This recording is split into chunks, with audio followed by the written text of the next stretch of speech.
Jen.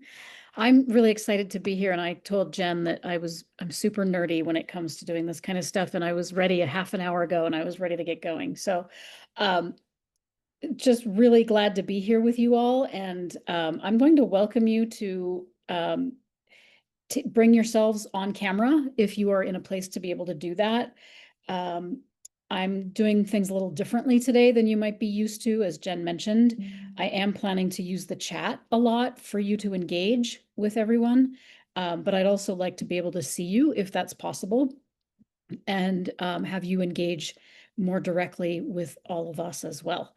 So I invite you to take yourselves off or put yourselves on camera and we'll jump in. Um, I guess I'll give you a little bit of background to sort of set some context.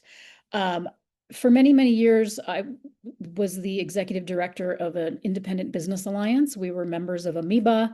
I was on the board of Amoeba back then as well, and did that work very deeply engaged in my community in Santa Fe, New Mexico. And through a lot of that local economic development work, we brought together different groups that we felt needed the support to really engage with their own local economies and their businesses and to engage with them in a different way. And what we did was we brought together farmers and restaurant owners and chefs, and we created a community of practice, essentially, of restaurant owners and chefs and farmers that could come together and talk about their needs. And this was back in 2009. So a while ago, and provided an opportunity for them to talk about what is a fair price? What are you willing to pay? How do I set my prices in my restaurant? What do you need for consistent local product to be delivered to you, et cetera, et cetera. And from that grew what is now called the Farm to Restaurant Project. And the organization no longer exists, but the work continues to exist in the community. And I credit that community of practice of being together in a space to be able to talk about those things as one of the reasons why that program became very successful. And was allowed to continue without a formal network or nonprofit to support it. So just wanted to give you some of that context and my background in consulting, and my work at Prospera Partners has been solely focused on social impact businesses and social enterprises and nonprofits. And what does it look like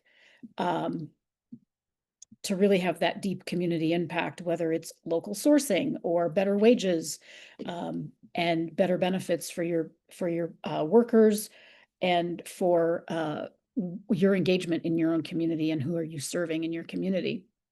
And we create spaces for the community to engage, including the nonprofit sector. And over the last few years, we have had different types of communities of practice where folks get together and talk about different issues pertaining to the nonprofit sector in particular. And in the last couple of years, we've really worked on systems change and what does it mean to really change the system that we all exist in as nonprofits in this country, and where are some of the systems that aren't working and what can we do to disrupt them. And over the last 6 months, not quite 6 months, we hosted a community of practice called Disrupting the Path, Navigating the Current Chaos, because we were hearing from a lot of folks that they wanted a space to be able to talk about what was happening on a federal level, what was impacting them, not just with federal funding and the cuts and the dissolving of certain programs, but how it was impacting funding on a local level from foundations, community foundations, family foundations, corporate foundations. You know, there's a ripple effect to all of this that's been happening. So we had this community of practice over the course of 6 months, and I have some things to share that you all may feel connected to as well. But I'm going to stop talking for a moment and I'm going to ask you to drop in the chat what current chaos you feel like you are navigating right now based on the state of things in your work, either as a nonprofit, working with nonprofits, working with the local economy.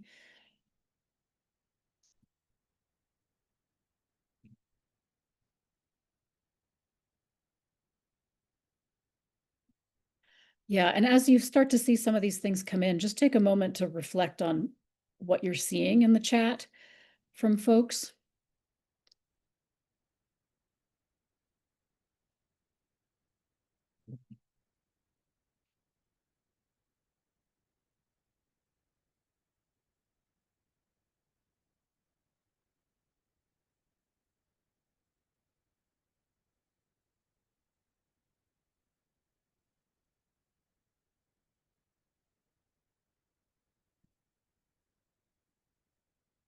We'll just take another minute or so here for folks to add anything else.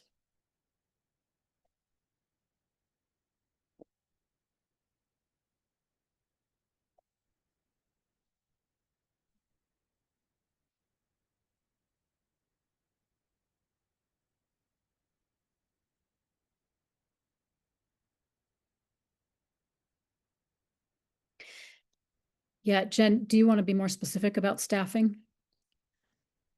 Yeah, so for the past 3 years, since Derek Peebles was our executive director, and I came on board to help with a specific program full time, and he was full time, and he got a wonderful new job, and I found myself being the only staff member, and because of funding last year, or maybe a year and a half ago, I went down to part-time status. So again, it's hard to do fundraising when you don't have the people, and also just not being able to serve our members as well as we want, and our partners and the communities and the movement. So and also just knowing a lot of our nonprofit friends are struggling with the uncertainty and the withdrawal of funds that they were counting on, even if they were lucky to get them. So that's definitely been part of the problem since COVID.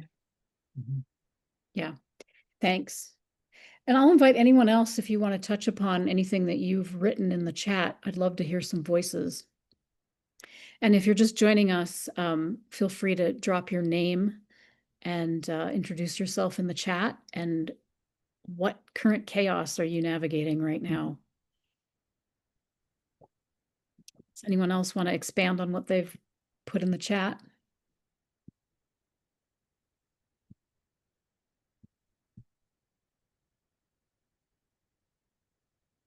Okay.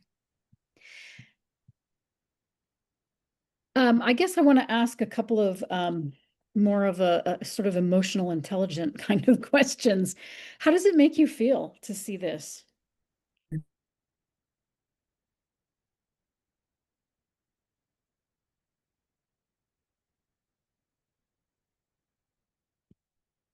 Feel free to take yourself off mute if you want to share your thoughts. Deirdre. Sad because the backbone of community is nonprofits and organizations that support others, lifting up others, whatever sector of the nonprofit industry you're in, whether it's serving businesses or the arts and culture. I think it's such a key piece of a thriving, vibrant economy within a local setting, that to see it facing all of the challenges that many of us are facing, it's just worrisome knowing that when the economy's not going great or people are feeling like the need to pull back, those are the organizations that feel the brunt of it immediately. Yeah, thank you. Yeah, Lee, thank you. Angry. The system is working the way it was designed. 100%. Yes. Anyone else?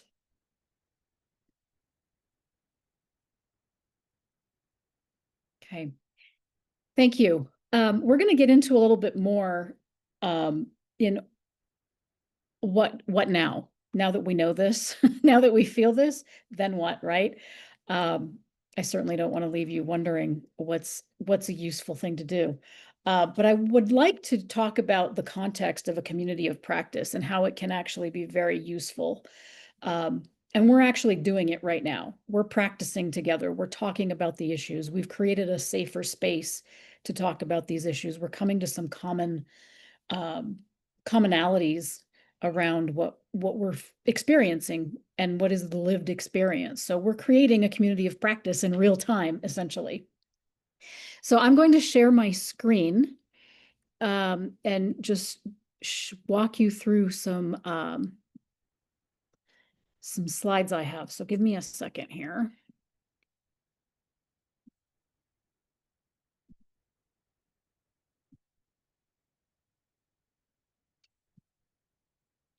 So give me a thumbs up if you can see that. Great. All right. So our current system, yes, as Lee stated so well, is working the way it was designed to work. And a lot of times when we talk about doing something differently, or, folks get stuck in this idea of we need to do something new and something different. We have a problem. We identify the problem at the top of this oval. We talk about the problem and what the potential solutions are. We bring in a speaker or an expert. Hi, here, I'm in the room with you as your speaker expert. And then we talk more about the problems and the potential solutions, and then nothing changes, and we re-identify the problem, and we keep going through this cycle. And that often comes in the form of focus groups, surveys, white papers, speakers, workshops. I will tell you right now, I'm seeing every organization you can imagine from state level to national is surveying nonprofits about what are the impacts that you're feeling right now. All right, that's the number one question. I'm in the process of actually writing an article about that for the Nonprofit Quarterly. I'm asking the same question. We're data mining. We're constantly data mining the nonprofit sector, and nothing is changing. So we feel that a different way of actually creating systems change and really having some impact is what we call the community of practice. And what we do is bring these yellow sticky notes around the bottom, the idea of real systems change and experiential learning and bringing some good facilitation and an emergent process where we allow things to bubble to the surface and we talk about them and we work on them. And we bring a transformational leadership framework that works on the individuals in the group. And as a group, in what is the needs of the group itself, and what is the group working on in the system. And then we also have radical inclusion, making sure that all voices are heard and respected, and making sure that we have a way to include voices that often are left out of conversations.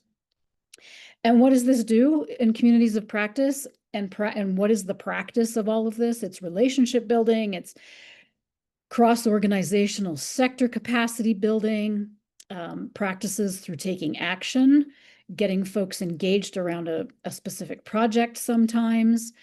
We've seen groups that have created a whole roadmap together of where they wanted to go as a group of environmental educators in the state of New Mexico, and how they wanted to really engage with more youth in the education network. So creating that kind of project together, implementing equity and justice in real time, really practicing what that looks like, and supporting engagement by rural communities.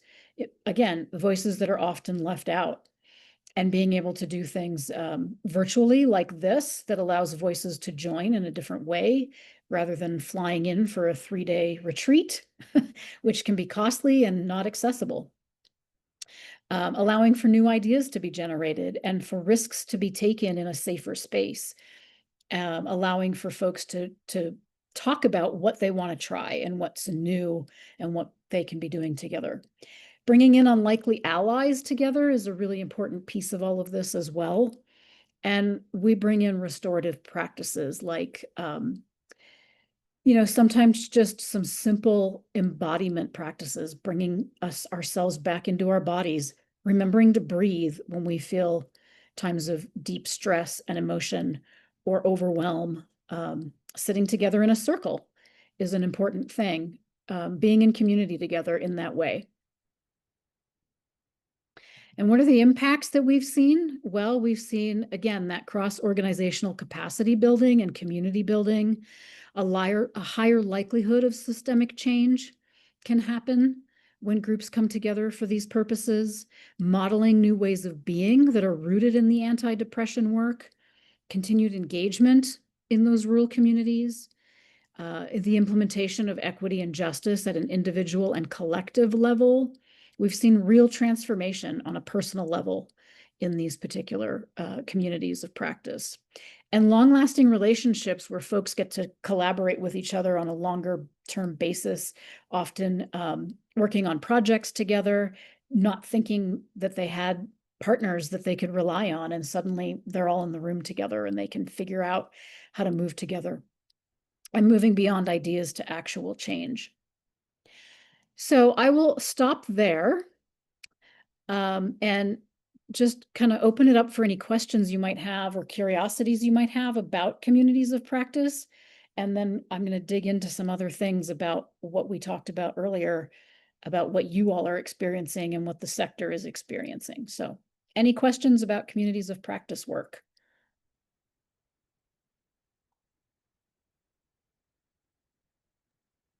I just wanted to say, I think what kind of struck me when you were talking is, so many times we get together, our board, they're all active people who are, they're entrepreneurs, they have their own nonprofits, they get together in the room, they try to find those solutions, and they're like, okay, we need to act right now.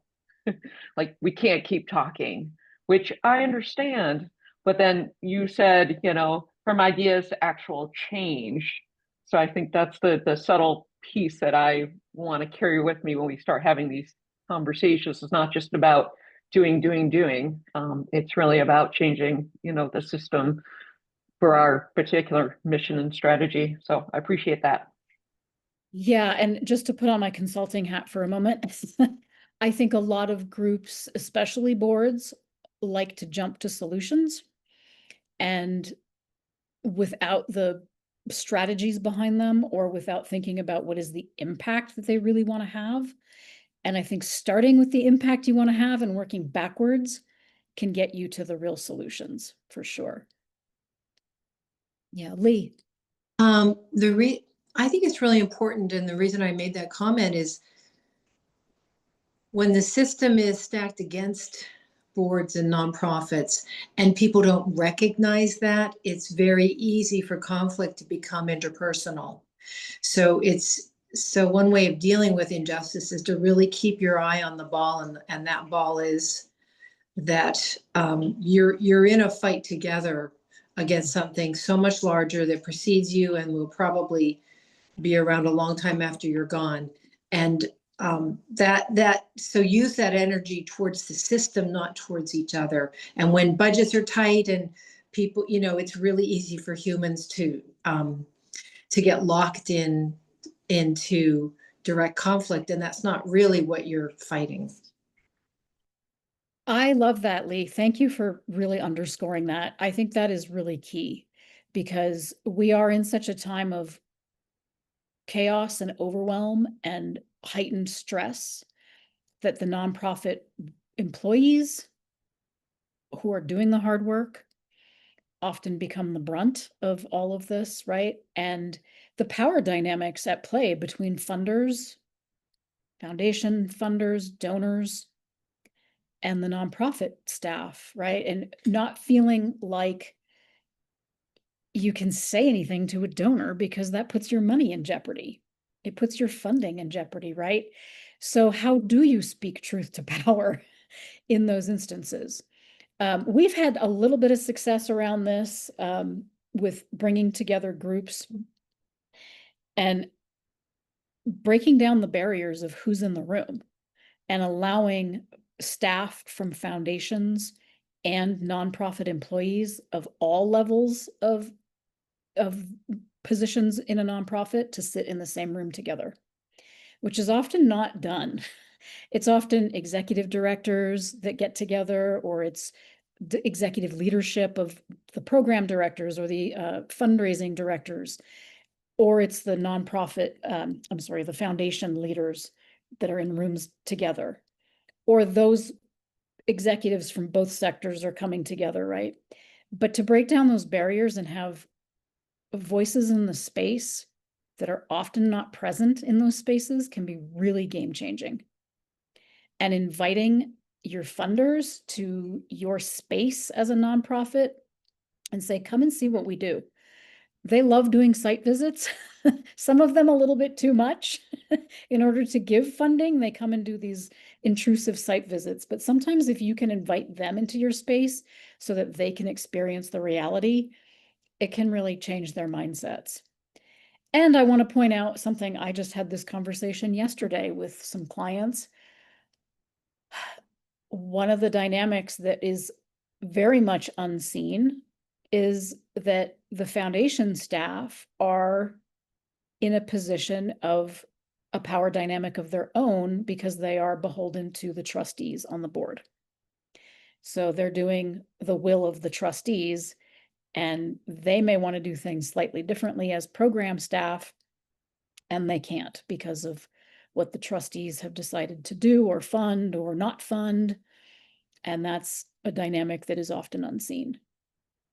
And we get personal with the program staff. So just some ideas there that we've encountered. Any other questions about the community of practice as a framework? Have any of you experienced anything quite like that, where you've been in a group, ongoing, many meetings over a course of several months that provides that kind of a space for you? I have a question, actually, if I can jump in for a minute. I'll turn my camera on. Why is it? Oh, sorry. Give me one second. So my name is Ariel. Oh. There you are. Ariel, you're on mute. Sorry, apologies. So my question, I was saying I'm a board member with a working board, all volunteer working board for a small nonprofit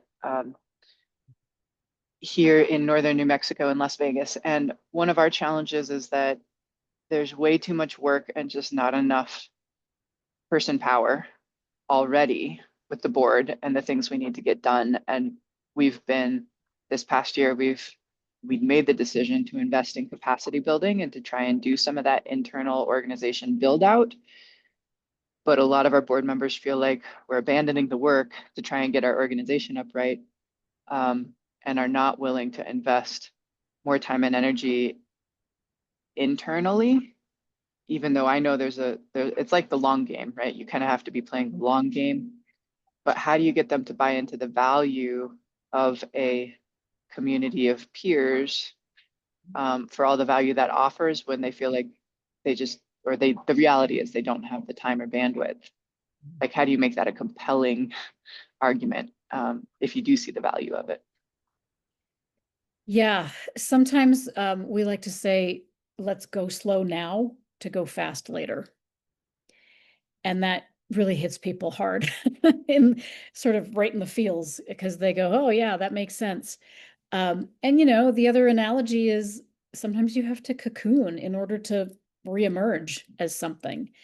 And communities of practice can really allow that space to happen and allow folks to kind of go into that cocoon, and give them the opportunity to try some new things and talk to other peers about it. And what will it take to reemerge?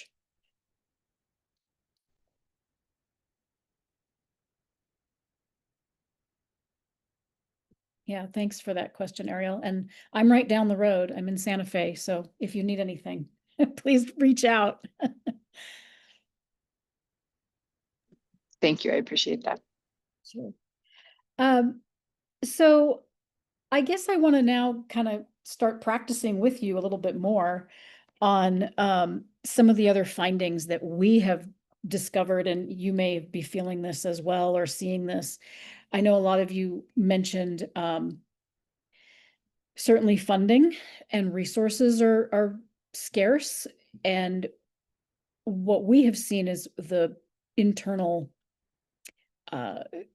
impact that has on staff, right? On morale, burnout, turnover, all those things. They're all tied together. There's a ripple effect to everything. And that, Jen, that's why I asked, do you have more specifics around the staffing issue or things that you're hearing about? Because, we're seeing some interesting ways of folks dealing with that I'll get to in just a moment. But just to underscore again, fundraising is hard right now, harder than ever. And a conversation that I had yesterday with a client that I did not know about. They had been at a conference with a group of funders, and there was a lot of talk from the funders about going into strategic refresh and deciding where they were going to be putting their money for the next few years based on what was happening on a federal level. And that is creating some real hardship on the nonprofits that they fund, because they're either shifting their funding away from them, or now they're asking those nonprofits to provide documentation or, all sorts of time-consuming things that they need to give back to their own organizations for their own foundation refresh. And so it's created kind of a chaos of these foundations are pulling their money and moving it in different ways. And we may not be here on the ground doing the work when you guys decide to reemerge and fund us or not fund us again. And, this client was very honest in saying, I stood up and I said that out loud. And, my voice shook a little bit because I was speaking truth to some serious power in the room. And I think that is something that we need to be doing right now more and more, is really talking about the deep need on the ground that is not being felt or seen. One of the other things that we have seen with some of our groups is providing them with resources and materials. And if you're a fan of Nonprofit AF, the blog by Vu Lei, Jen, would you mind dropping the link to that in the chat?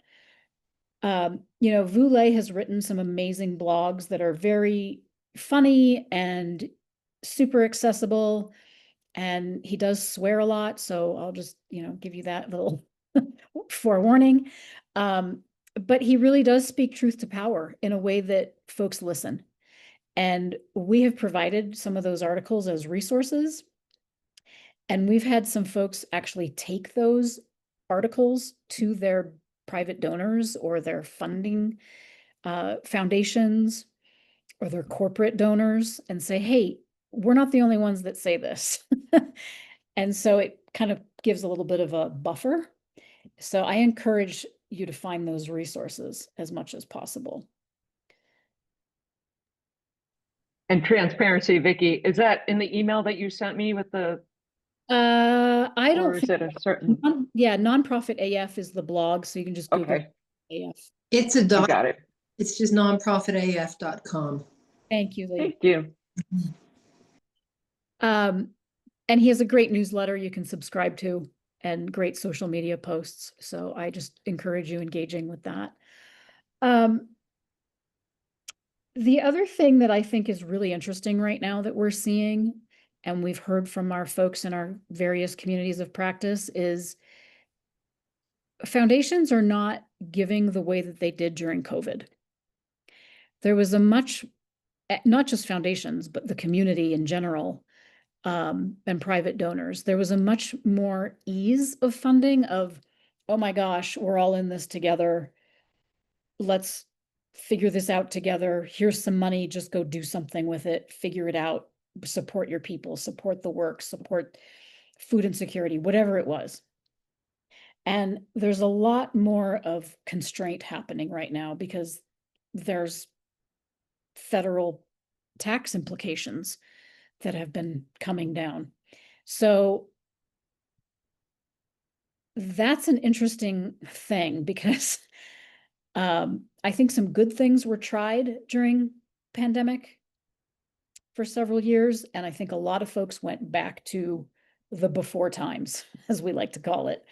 And instead of continuing the good things that they were trying that were working, they just kind of decided to go back to where they're at. And I feel like that's what happened with the foundation world and the funding world. I'm certainly not an expert in that, but that feels like what's happening, and there is some evidence of that, especially from the feedback that we've gotten.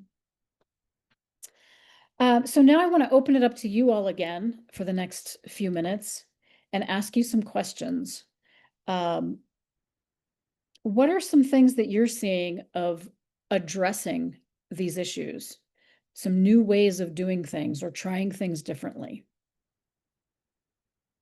Maybe it's another organization that you've seen in your community or your own work.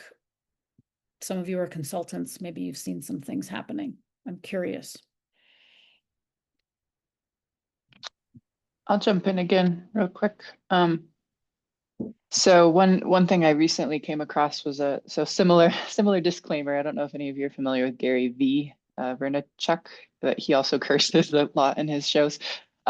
He was interviewing the CEO of Charity Water about nonprofit. Like they went from non-existent to like a multi-billion-dollar worldwide nonprofit in like 15 years. It was incredibly rapid growth, and he's had a lot of success. And one of the shifts in strategy that they used, and I missed the first few minutes, so if I'm repeating something somebody else said, please forgive me, but one of the shifts in their strategy is that this guy was fairly well connected in wealthy circles, and he was able to find like 8 or 10 entities willing to entirely fund their operational needs, so that then their campaigning to the public or other sources for funding could be, I mean, he's totally transparent, but 100% of that funding then goes to their programming. It doesn't go to the overhead and the operations. And it's a different approach, and it's a different guarantee to your funders about how they're making an impact, because they have that core pool of 8 to 10 entities that are funding their operations. So granted, he's well connected, but I think most of us could probably try to figure out a adapted version of that for our own organizations. That's just a slightly different approach to how you converse with people about their funding and how it makes a difference. Yeah, that's a great example, Ariel. Thank you. And I can give you sort of a more like a small organization that dealt with that recently that I worked with, a arts nonprofit that lost over $80,000 in Humanities Council funding, which was a huge blow to them. They have I think their budget is less than 500,000 a year. And it's all social justice, arts-based work. And when they lost that funding, it blew out a whole program, essentially, and a staff person. And what they decided to do was bring their board together for a one-day retreat, which I facilitated for them. But the focus of that was, what now? And how do we really do some fundraising that's meaningful and be really honest about the message behind it and how we're going to do this differently. And what they found was some alumni from their organization who were really willing to step up that they had never considered before. They had never asked their alumni for donations. And they had an alumni that stepped up and said, I'll match. And it was an amazing surprise, right? To find that needle in a haystack of former alumni. And being able to fundraise off of that match was huge for them. And to do it in a different way and to think about who haven't we reached out to. That was a big deal for them. And they were able to bring that whole thing back. The whole program is back. and they did very well, and are closing out the year very, very happily. And I'm really proud of them for sort of going in a different direction.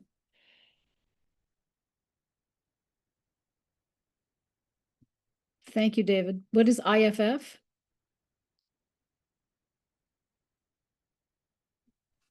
It is Illinois facility. It used to be Illinois facilities team based in Chicago. 10 offices here plus that's CBFI. Okay, a CDFI. Great. Okay, CBFI, yep. Thank you. great. Thank you. Yeah, during the pandemic, of course, nonprofits were applying for the disaster loan relief. And a lot of folks just had never, ever thought about applying for loans before. So that was a whole new world that opened up to nonprofits of what does it take to get a loan. And that is definitely an option too, for sure. Anyone else have any examples of other things that are being tried that you've seen that have worked or are successful in different ways?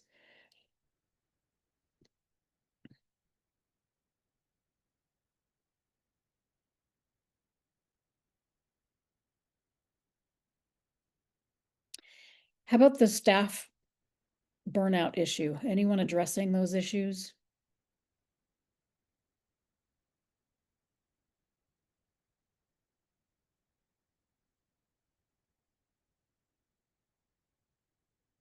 That's a tough one. Turnover is a big deal. It's expensive, right? And it can affect morale, of course. It can push work to other people on staff.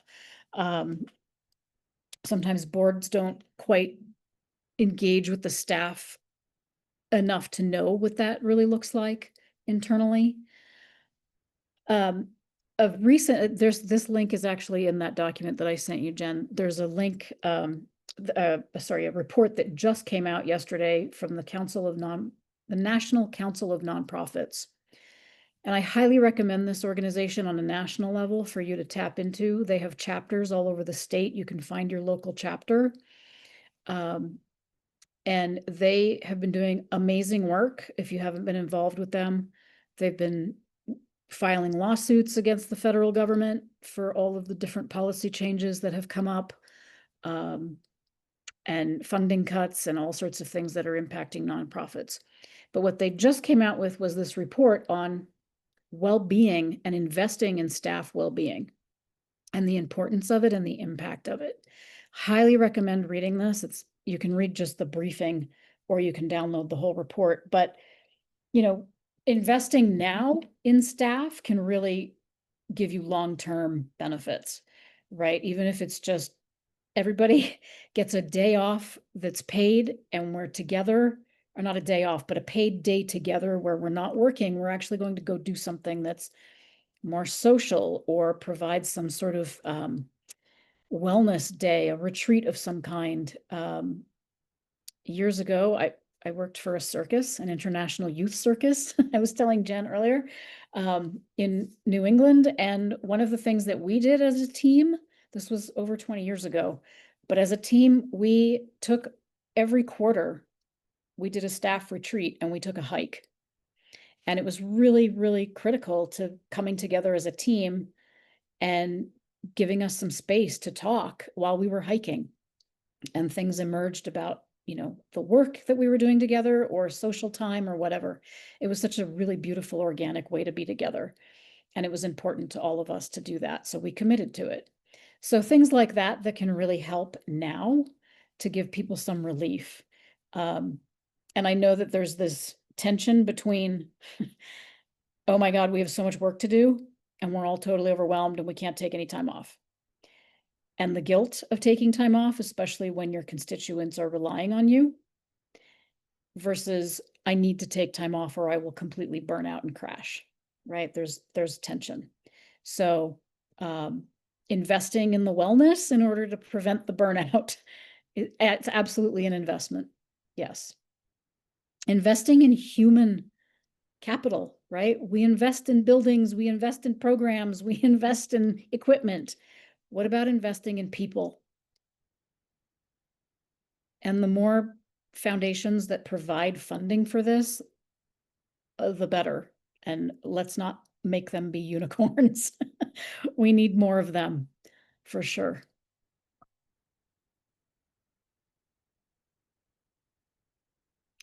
So I shared with you that providing this kind of resources back to your donors and funders is important so that they see that you're not pulling stuff out of the air, that there are real reports and studies behind this information.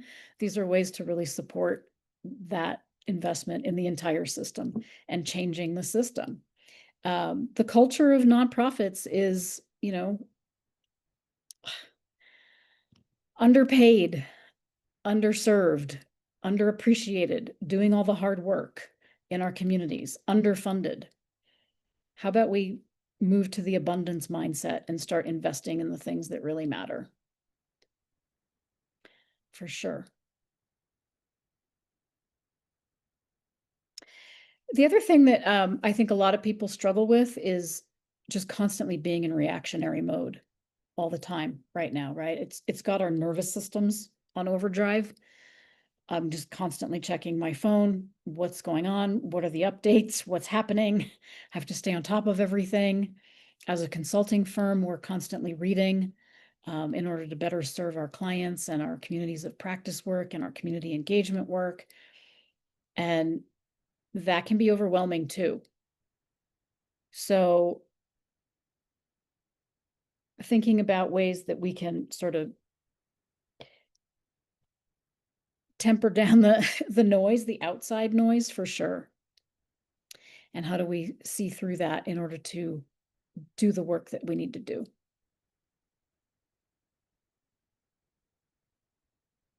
And how do we become more responsive to things rather than being reactive?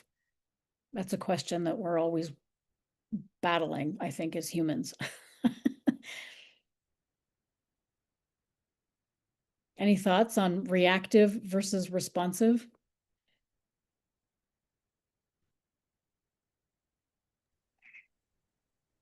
I can offer an example that just came up in our community here. So I'm on the board of one organization, but I also work as a contractor for our local community foundation here. And so we have some funds that are intended to be kind of like rapid response funds, but they're still supposed to be strategically employed, right, or deployed.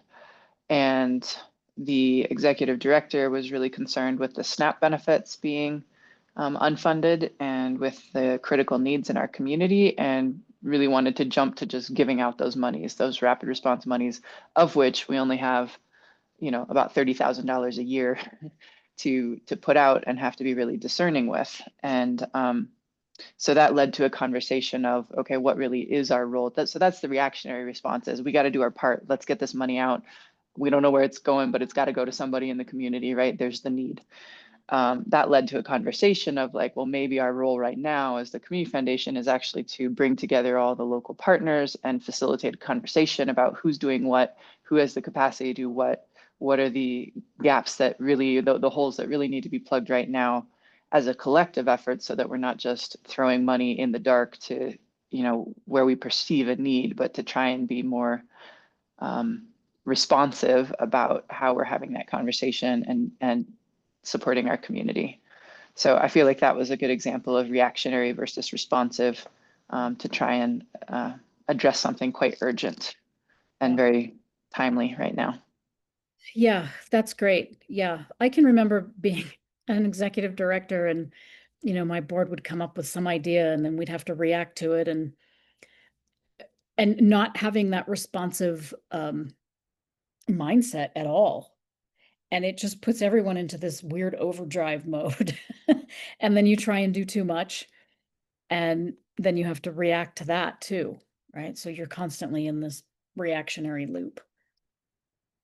So I appreciate when folks can say, whoa, let's slow down. Again, let's slow down now to go fast later and think about how do we respond in a meaningful way and what is the impact we want to have with $30,000.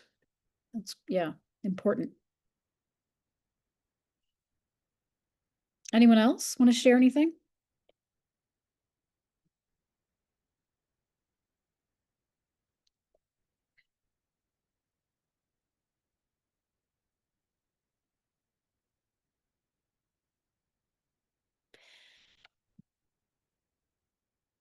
So some of the commonalities that I'm wondering about, especially in this small group, um, because of who Amoeba is as an organization and why you're here, I'm curious about being economic development serving or business serving organizations or connected to them.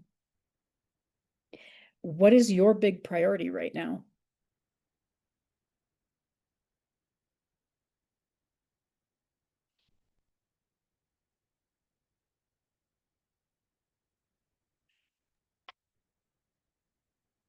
We're actually talking about, uh, how are we going to engage our partners more strategically since we are such a small organization and with understandably lofty goals to help every local economy thrive in North America. We cannot possibly do that with just us, but how do we empower, how do we work collectively with those? So that's going to be something that we're tackling even more than we have been. Instead of just having these one-off conversations once a year and trying to actually work on programs together, how can we actually make that happen so we can leverage each other's assets and do the work that needs to happen, make the Yeah. change that needs to happen. Yeah, good. Good.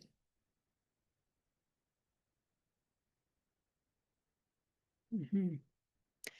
Yeah, Lee, thanks for your comment. Nonprofits express a lot of difficulty engaging with the community, including recruiting volunteers. Yeah, I think it feels to me, so where I live in Santa Fe, New Mexico, and Albuquerque as well, very much a community involved kind of culture of folks that want to give, want to support, want to volunteer, want to do something. And I feel like the need is so great that everyone's stretched thin. And that's creating some of that tension as well of how do we engage with the community? How do we get more volunteers? How do we need more volunteers, but we can't find them? I'm currently working with a all volunteer board right now that's struggling to find more board members, and they have a lot of work to do. And everyone is stretched thin. And it's not just work capacity, it's our psyche as well. And we're not talking about that. We're talking about it in our private circles, but we're not talking about how it affects everything in our lives. I think one thing we're working with here in Las Vegas is, I mean, we're a small community. It's about 12,000 people, right? A lot of our kind of civically minded charitable entity leaders are on more than one board or are leading more than one organization. And so people are really stretched that way. And it's just really hard to keep the momentum and energy that way. And absolutely, there's a need for more volunteers and more engagement. So that's something we've been trying to think about. And there has been recently an effort where multiple organizations are coming together around this concept of community wealth building, which is really like a grassroots effort to not seek so much outside support, but really kind of reassess your own community's strengths and resources and figure out how to better leverage those or needs and how to better meet them. And so like one example is of that work was, I think it was up in the Chicago area, but there were a number of entities that were needing like a laundry service, but they were all exporting it to another nearby community.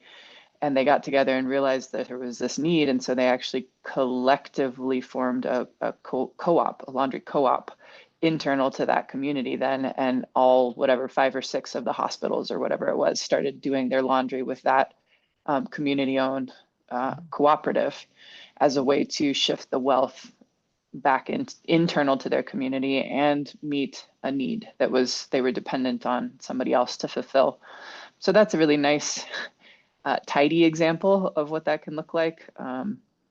Who knows what that's going to look like here for us, but local procurement is one of the things we're considering. It's so many of us rely on the internet because there's very few options here in town, but what if a small local business, if we could do a bulk buy as a collective of independent businesses, for example, and we know that once a month we're getting this big shipment of office supplies in that actually might be able to come near the price of Amazon or Walmart if we buy collectively. Is that something we can get up and going? So that's one thing we're trying to do here in Las Vegas. And another thing we've talked about in terms of recruiting volunteers is to, because it doesn't work well when we compete against each other, is to kind of have like a speed dating event for recruiting volunteers, where a bunch of different nonprofits or volunteer-based efforts can be in the same room, and we can invite the public to come in and meet the different organizations and see what their skills are, their interests are, and how they might match up with local entities that need that support and help. And so that's something we're hoping to do early next year after the holidays, as an idea to try and encourage civic engagement that way, and really making an effort to match expertise and skills with the need rather than just like a blanket call for interested volunteers.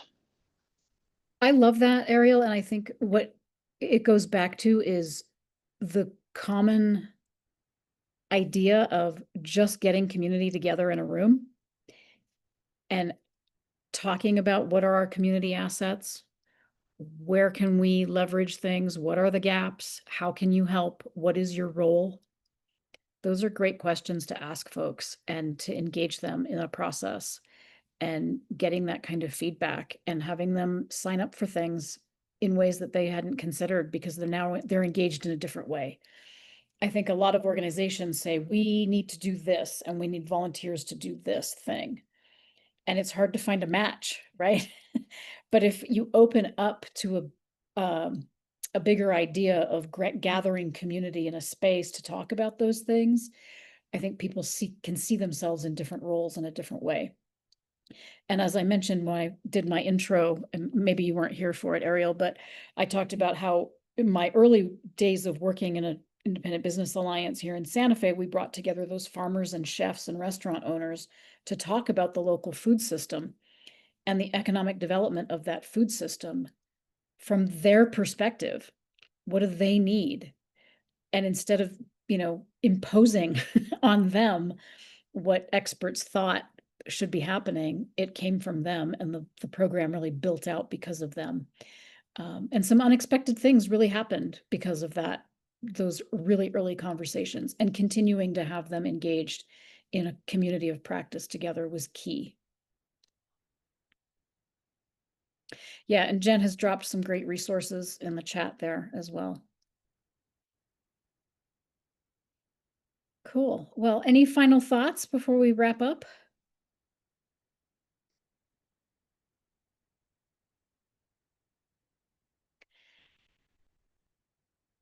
Well, I sure am so grateful for all of you spending some time with me today. We covered a lot of ground.